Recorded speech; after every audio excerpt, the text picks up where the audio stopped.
Baik, kita bahas terkait ini ya, topik istirahat dan tidur ya. Jadi ingin saya jelaskan kenapa kok istirahat ini dan tidur ini termasuk pemenuhan kebutuhan dasar manusia. Ya, sama sih ya penegasannya. Ada nggak di sini yang nggak butuh tidur? Saya rasa semua butuh tidur. Ya, kalau misalnya ada yang ngomong saya nggak butuh nurse, ya, apa itu tidur? Misalnya ada yang kayak gitu ya, berarti dia bukan tergolong manusia. Ya itu asumsi saya karena salah satu pengertian manusia itu membutuhkan istirahat dan tidur. Nah itu udah jelas ya. Saya rasa di sini sudah sepakat ya, nggak ada yang mau membantah terkait ini ya pemenuhan kebutuhan dasar manusia terkait istirahat dan tidur. Oke, kita lanjut ke definisinya ya. Jadi nanti ada dua definisi ya, istirahat dan tidur karena itu beda ternyata. Ya, kalau kita ngomong istirahat ya, nah ini ya state relaxation ya dan and calmness ya, atau di sini dikatakan keadaan relaksasi dan ketenangan, tenang ya antara mental maupun fisik.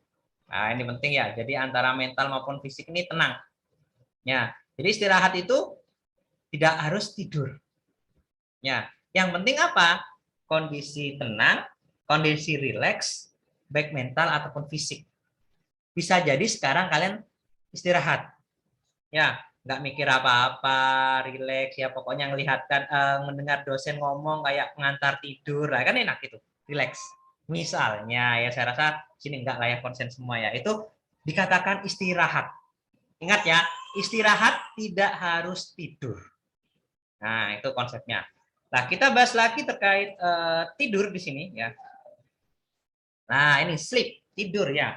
Kalau kita ngomong tidur ya ini ya, keadaan kesadaran yang berubah. Nah, itulah kenapa disebut unconscious ya, atau tidak sadar kalau tidur dikatakan ya, karena kesadaran sudah mulai turun. Ya, bukan berarti 100% tidak sadar ya. Masih ada tingkat kesadaran tapi sudah menurun. Ya. Nah, di mana dari seseorang itu mengalami ini ya aktivitas fisik yang minimal ya dan mulai ada perlambatan terkait proses fisiologis dalam tubuh. Nah, itu dikatakan tidur. Jadi beda dengan istirahat ya. Jadi tidur adalah proses di mana manusia itu atau seseorang itu mengalami penurunan dari kesadaran ya. Nah, sehingga dari aktivitas dari seluruh tubuh ini, organ-organ semuanya itu mengalami penurunan atau perlambatan. Nah, seperti apa itu nanti kita bahas ya, sedikit ya. Terus untuk apa fungsi tidur? Oke, ini udah istilahnya pernyataan atau pertanyaan yang sudah saya rasa teman-teman udah paham ya. Nah, karena tidur ini salah satu fungsinya untuk obat ketika ngantuk. Ya, nggak ada obat lain kalau ngantuk. Apa itu obatnya? Tidur. Mau minum kopi kek, mau begadang kek, atau mau cuci muka atau apapun, tetap kalau ngantuk ya ngantuk aja. Gimana cara nyesain ngantuk? Ya tidur. Udah jelas. Karena organ semua di dalam tubuh kalian itu butuh istirahat. Nah, itu ya. Ini ya, yang pertama restoratif ya, the organ. Ya, jadi intinya mengistirahatkan organ dan mengoptimalkan lagi fungsi organ. Ingat ya, organ tubuh kalian tuh kan bekerja terus-menerus tuh, ya termasuk jantung juga ya. Itu butuh istirahat. Ya, butuh tidur kamu. Ya, ketika kalian tidur, organ itu istirahat. Ya, bukan berarti organmu ikut tidur atau ikut nggak usah kerja, enggak ya. Bayangkan kalau jantung kalian nggak bekerja, apa jadinya kalian? Ya, mungkin sudah wassalam ya, tapi ketika kalian tidur itu mengistirahatkan jantung. Ya, itu salah satunya ya. Terus sebagai peringatan terkait adanya tanda-tanda ini fisik ya. Nah, Mohon maaf, Nurse. ya, Mohon halo. maaf, Nurse. Itu PPT-nya masih di slide pertama, Nurse. Oh, di slide pertama ya? Oke. Sebentar. Sekarang udah berpindah belum? Masih belum, Nurse. Oke, sebentar. Masih di definisi ya? Masih di bagian judul, Nurse. Masih di bagian Oke, bentar.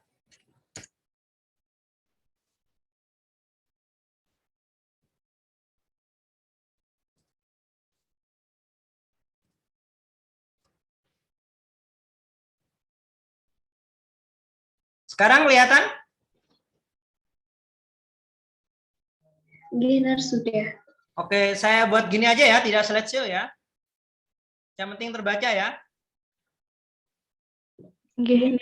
Oke ya, ini ya yang fungsi dari tidur ya. Nah, jadi tadi ya, yang kedua apa itu sebagai tanda nanti ya. Tanda terkait adanya kelainan. Ya, kelainan itu misalnya dia sudah mulai kekurangan oksigen. Ya, contoh ya, kekurangan oksigen itu tandanya apa itu? Mengantuk, sering menguap. Ya, tinggal lihat saja di sini ya, selama saya menjelaskan ini, ada nggak yang menguap? Berarti kalian termasuk kekurangan oksigen itu. Ya, nah itulah kenapa tubuh kalian minta diistirahatkan. Nah, itu ya. Ini ya, untuk tidur, ya ini ya. Jadi untuk tidur tuh ada dua tahap ya, ada yang NREM dan REM. Tadi saya rasa kalau di ini penjelasan dari senior kalian sudah ada ya di situ ya, non rapid eye movement dan rapid eye movement. Ya, seperti apa itu? Ya, jadi kalau di bahasa Indonesia kan ya kalau ngomong non rapid eye movement ya ini ya gerakan mata yang tidak cepat. Kalau rapid eye movement ini ada gerakan yang cepat. Jadi kalau tidur itu bola mata itu bergerak ya. Sadar atau tidak sadar, ya mungkin kalian nggak bakalan sadar ya. Coba saja kalau ada teman yang tidur yang itu kelopaknya sedikit terbuka, ya jangan kalian paksa buka ya. Jadi nanti takutnya malah sadar nanti ya. Jadi yang sedikit buka itu biasanya bola matanya tuh ada gerakannya. Nah itu dikatakan rapid eye movement. Nah itu udah ada fase-fasenya nanti ya. Tadi mungkin sudah dijelaskan ya, ini secara singkat saja nih ada berapa stage ya atau berapa fase. Mungkin yang NREM ya, pertama tuh kalau yang NREM yang stage 1 ya. Jadi masih transisi ya, sadar atau tidak sadar. Ya kirinya itu masih dengar lingkungan sekitar. Ada yang ngomong dan sebagainya itu masih dengar ya. Terus ini salah satu tandanya ini juga ada involuntary muscle ya, tiba-tiba terkejut. Pernah nggak kalian tidur tiba-tiba kok kayak mimpi ya, jatuh tiba-tiba bangun. Nah, itu masih fase NREM 1. Ya, karena itu masih setengah sadar sebenarnya. Masih istilahnya masih mudah bangun lagi sebenarnya ya. Nah, jadi saya sendiri pun terkadang kalau terlalu kecapean ya, itu biasanya involuntary muscle itu sering terjadi. Tiba-tiba kayak mimpi naik sepeda, jatuh, kaget bangun. Nah, habis itu kita tidurkan lagi. Biasanya kalau ngantuk tidur lagi aja ya, seperti itu. Biasanya kalau misalnya yang tidak mudah tidur ya akhirnya ya nggak bakalan tidur lagi. Ya, seperti itu ya. Dan fase stage 1 dalam NREM ini sangat cepat ya. Nah, jadi kurang lebih kalau misalnya benar-benar sudah ngantuk, biasanya fase ini sangat cepat sekali untuk dilewati. Ya, ini ya. Jadi tahap ini dalam tidur tuh hanya 5%. Kalau kita anggap 100% dalam tahap tidur ini cuma 5% di NREM stage 1. Ya. Untuk stage 2-nya ya sudah mulai ini ya ke stase yang paling dalam sudah ya tidurnya ya.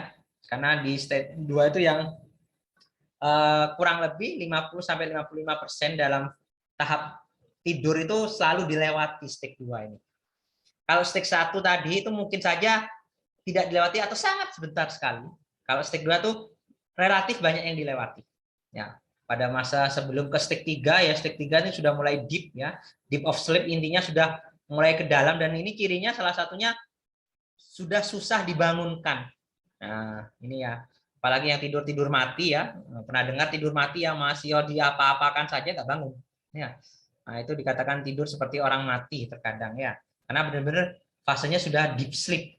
Ya, benar-benar udah mau diapakan ya harus tidur aja. Nah, kalau stage 4 ini sudah mencapai ke dalam tidur yang paling dalam ya, atau dikatakan delta sleep di sini ya. Jadi kalau sudah fase ini sudah biasanya sudah mulai masuk ke fase yang dream, ya mimpi. Ya, jadi otaknya sudah mulai bekerja tapi mimpi ya di sini ya. Walaupun di sini juga ada beberapa tanda ya di sini ya. Psikologi change body include ya seperti apa saja ini ya, penurunan fungsi kinerja otak, pulsnya apa istilahnya, denyut nadi mulai turun, pernafasan sudah mulai turun ya, tekanan darah ya mulai turun juga, otot-otot pada relaksasi semua ya.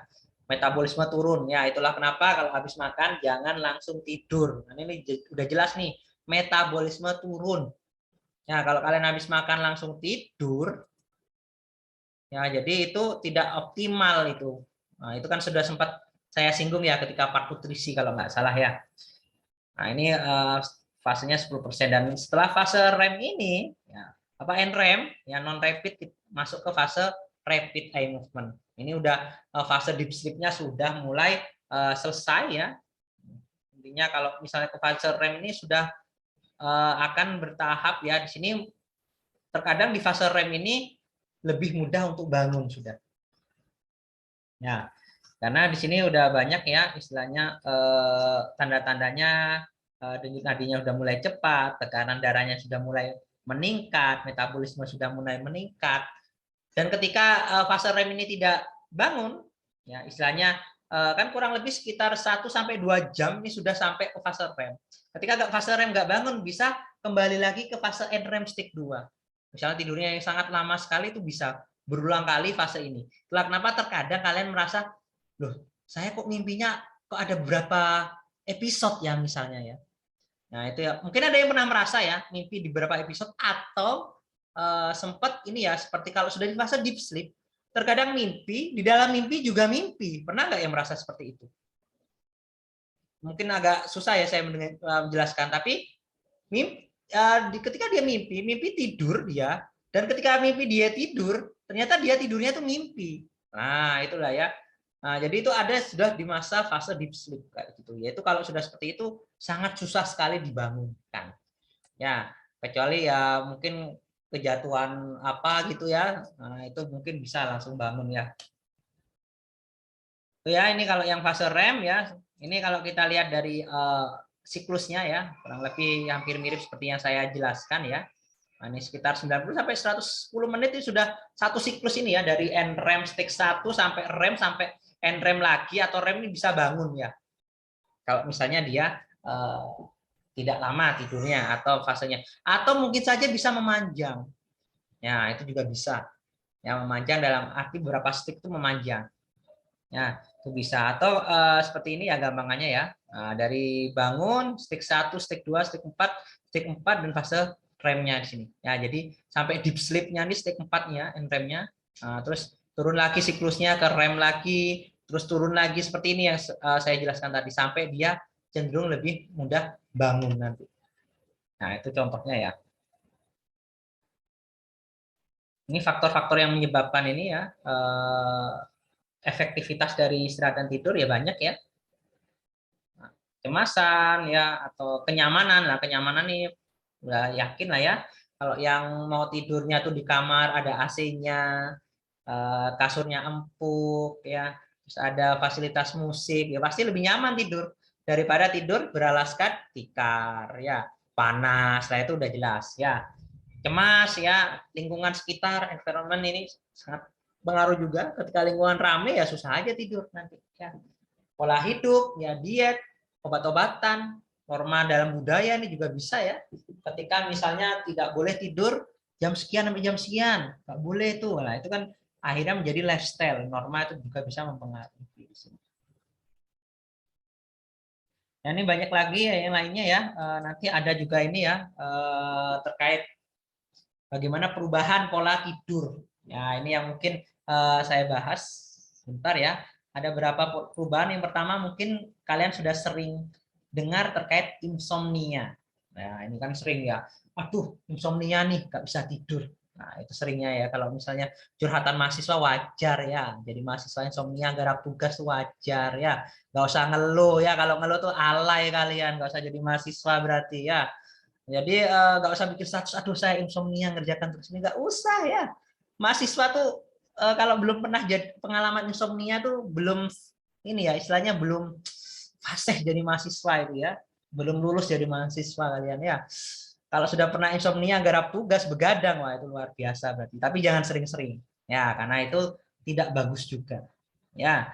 Nah, jadi ini ya kalau kita ngomong insomnia ketidakmampuan kronis ya atau lama istilahnya ya kronis terkait bagaimana dia menjaga kualitas tidur.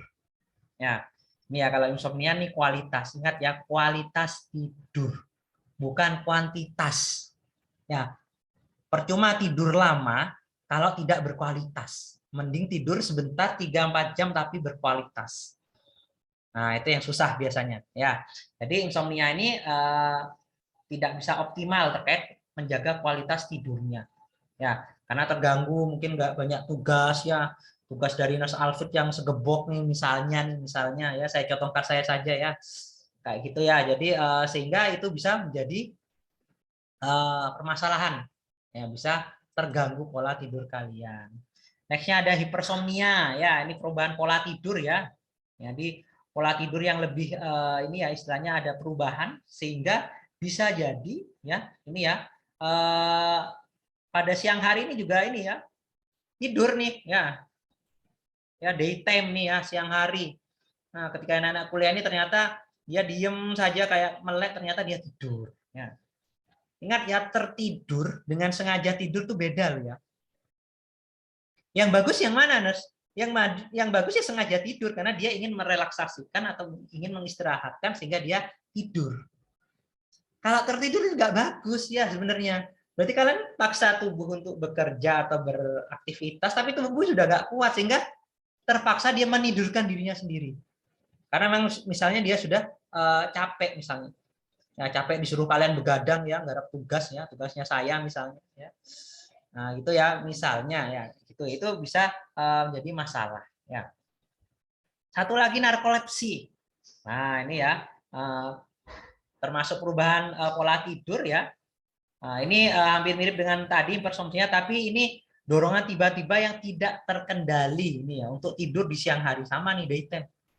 Nah, tidak terkendali ya tiba-tiba saja tidur. Ada yang itu ada, biasanya yang ini pengaruh obat-obatan. Ya nanti kalau kalian sudah mendapat mata kuliah di keperawatan jiwa, nah itu ada yang salah satu efek samping dari obat-obatan itu si pasiennya itu tiba-tiba nggak sadar, jalan tidur. Nah, tidur dengan berdiri itu wajar. Ya, kalian mungkin belum pernah lihat ya. Saya sering ketika dulu praktek di ruang rumah sakit jiwa itu ya, banyak pasien tuh diem ngelendet di tembok ternyata tidur. Ya, karena itu efek samping dari obat. Itu dikatakan narkolepsi. Ya. Selanjutnya ini sleep apnea. Ya, sleep apnea itu ini ya terkait ini seperti dia apa ya sleep apnea ya. Dia mengacu periode tidurnya itu dia tuh menurunkan kinerja dari fungsi oksigen nafas. Apnea ya. Sehingga di sini seperti pernah nggak kalian lihat misalnya ya teman kalian sempat istilahnya tuh ngelihat dia tuh seperti tidak bernafas kurang lebih 10 detik. Tiba-tiba nafas lagi. Ini biasanya cenderung bagi orang yang ngorok. Kan kadang ngorok, narik nafas, terus berhenti. Kurang lebih berapa detik? Sekitar 10 detik. Ini termasuk sleep apnea. Ya, dan ini berbahaya ya. Ada beberapa yang sampai menyebabkan kematian karena pangkal lidahnya itu sampai jatuh. Sehingga dia tuh kesedap pangkal lidahnya sendiri, nggak bisa nafas. Ada kejadian ketika ini benar-benar dibiarkan. Itu berbahaya. Jadi orang ngorok tuh sebenarnya berbahaya loh ya. Berarti ada mekanisme ini tidurnya itu tidak optimal karena haluran udaranya itu tidak maksimal sehingga dia ngorok di situ. Terus ada lagi nih ya, sleep deprivation ya, sudah biasa kalau ini ya kurang tidur ya. Karena fasenya NPEM dan REM-nya itu tidak terpenuhi dengan maksimal sehingga dia merasa kurang tidur. Ya, tidur ya orang normal kalau saya baca tuh 6 sampai 8 jam itu dibuat tidur masih normal ya. Dalam 24 jam loh ya. Di 6 sampai 8 jam dan itu bagusnya yang dibagi ya. Kalau saya nyamannya tubuh saya merasa nyaman itu kalau malam tuh tidur minimal 6 jam. Ya, terus siang ada waktu istirahat. Ya, bukan tidur loh ya. Jadi saya udah jarang sekali tidur ya semenjak saya SMA ya. Kalau SD SMP itu masih ada fase tidur siang sebelum main sore. Ya. SMA tuh udah jarang apalagi sekarang ya. Ya buktinya saya kuliah dengan teman-teman ya berarti kan nggak tidur siang ya. Jadi udah jarang tapi saya sempatkan istirahat minimal 30 menit. Istirahat. Ya nggak ngapa-ngapain. Ya bolehlah pegang HP ya. Apalagi sekarang kan gadget buat istirahat kan enak tuh. Lihat apa misalnya. Nah, itu paling nggak istirahat. dan malam minimal tidur 6 jam. Terkadang kalau kurang dari itu, tubuh saya udah merasa nggak nyaman, entah yang gampang ngantuk lah, yang lelah dan sebagainya. Nah, itu ya terkait itu ini ya kurang tidur. Dan yang terakhir di sini ada somnambulisme ya. Ini termasuk permasalahan ya. Nah, ini jalan sambil tidur. Nah, ini mungkin kalau sudah seusia kalian mungkin jarang ya. Kalau anak kecil sering ya. Karena masih belum bisa mengkontrol ya. Jadi terkait ini fungsi neuronya, fungsi sensorinya belum bisa mengontrol 100%. Sehingga terkadang dia jalan ketika tidur. Ya, ada yang itu ya, berbicara ngigau ya, mungkin masih pernah lah kalau kalian sosial kalian ini ya. Itu termasuk masalah sebenarnya ngigau tuh ya, ketawa-ketawa ya, ngompol ya, bedwetting ya. Masih ada kayak ngompol, lah itu berarti perlu periksa kalau seumur kalian masih ngompol tuh perlu periksa. Ya. Karena berarti kalian tidak bisa mengkontrol. Ya, tadi ya. Terus ada bruxism. Ya, ini seperti ini ya, menggeritikkan gigi. Ya, giginya tuh di apa ya, digerakkan atas dan bawah tuh digerak-gerakkan kayak gitu. Nah, sehingga ada bunyinya ketek ketek ketek ketek gitu ya. Nah, itu termasuk masalah juga di sini ya. Nah, itu ya. Itu ada beberapa masalah terkait ini ya, tidur ya. Terus ini pengajian ya, saya rasa tadi udah dijelaskan oleh senior kalian bagaimana mengkaji orang yang dengan istirahat tidur ya. Jadi tanya ya terkait pola tidurnya seperti apa, kualitas tidurnya bagaimana, lingkungan tidurnya seperti apa. Ini pertanyaan-pertanyaan simpel ya, lihat dari sini ya. Terus pendapat dia tidur seperti apa, itu tadi ya. Saya kalau tidur tuh malah capek ya, mending tidurnya sedikit ya, bisa jadi ya. Karena mungkin terkadang orang tuh kalau tidur tuh nggak butuh kuantitas, butuhnya hanya kualitas. Walaupun jarang yang kayak gitu. Ya, jujur kalau saya disuruh milih masih cenderung kuantitas ya, karena saya minimal 6 jam tadi itu biar nyaman badan. Masih belum bisa yang benar-benar berkualitas dalam arti tidur malam 3 sampai 4 jam tuh sudah benar-benar seger, masih belum bisa. Ya, sempat saya coba bangun sepertiga malam terus setelah subuh tuh pengen tidur terus. Ya. Ya berarti masih belum bisa menjaga terkait kualitas dan itu butuh proses memang. Ya, masih belum bisa langsung. Nah, itu bisa dikaji ya. Selanjutnya ini ya pertanyaan terkait selain pola tidur terkait masalah ya. Karena masalah itu juga bisa stresor, itu bisa mengganggu proses tidur. Ya, contoh kalian belum selesai ngerjakan tugas, besok deadline. Pasti nggak nyenyak tidur kalian. Walaupun dipaksa tidur ya, misalnya tidur ya, straight 2 jam bangun kaget. Aduh, saya belum ngerjakan ini, besok deadline, pasti ngerjakan. Nah, itu stresor. Dan itu bisa jadi terjadi ke pasien. Nah, itu bisa dikaji. Ya. Sifat masalah, faktor-faktor yang istilahnya berkaitan dengan masalah itu juga bisa. Ya, ya. Terus efek dari masalah itu seperti apa? Ya, bisa tambah cemas atau enggak? Mudah marah lah. Ya, ini salah satu tandanya yang pernah saya baca. Kurang tidur menyebabkan individu mudah marah. Nah, itu ada istilahnya apa referensinya ilmiahnya karena itu hormon kortisolnya ikut naik kalau ketika personnya tuh kurang tidur. Nah, itulah kenapa seperti senggol dikit bacok lah ya kalau orang kurang tidur ya. Walaupun biasanya lebih sereman kalau kurang makan atau lapar. Nah, itu ya. Nah, kalau kurang lapar ya, sudah lapar ya, kurang tidur, terjadi pada wanita lagi yang lagi masa menstruasi, wah kelar hidupnya udah menjauh ya. Kalau punya cewek yang lagi kayak gitu tuh menjauh lah ya daripada kelar hidupnya nanti kalian ya. Itu ya karena udah bertumpuk-tumpuk ya antara hormon dari kortisolnya, hormon dari ininya ya, estrogennya itu udah campur-campur sehingga itu ya berbahaya nanti ya. Terus ambil diagnosisnya nanti kalian akan belajar ya di proses dan dokumentasi diagnosis keperawatan kalau terkait ini pola tidur apa saja misalnya gangguan pola tidur, insomnia gitu ya atau kurang tidur atau istilahnya kesiapan meningkatkan kualitas tidurnya kurang optimal itu menjadi permasalahan juga ya. Apa yang bisa dilakukan ya implementasinya ya bagaimana BHSP ya bina hubungan saling percaya buat pasien nyaman, kaji lingkungan ya terus berikan teknik relaksasi. Nah, itu ya yang mungkin nanti diajarkan bagaimana memberikan teknik relaksasi, bisa dengan terapi musik, ya, murotal dan sebagainya. Nah, itu sudah ada banyak referensi tentang itu. Nah, itu ya mungkin singkat yang saya singgung terkait istirahat dan tidur, dan saya rasa sudah include semua materi dari senior kalian tadi yang kalian lihat, ya. Itu mungkin kalau misalnya ada yang ingin didiskusi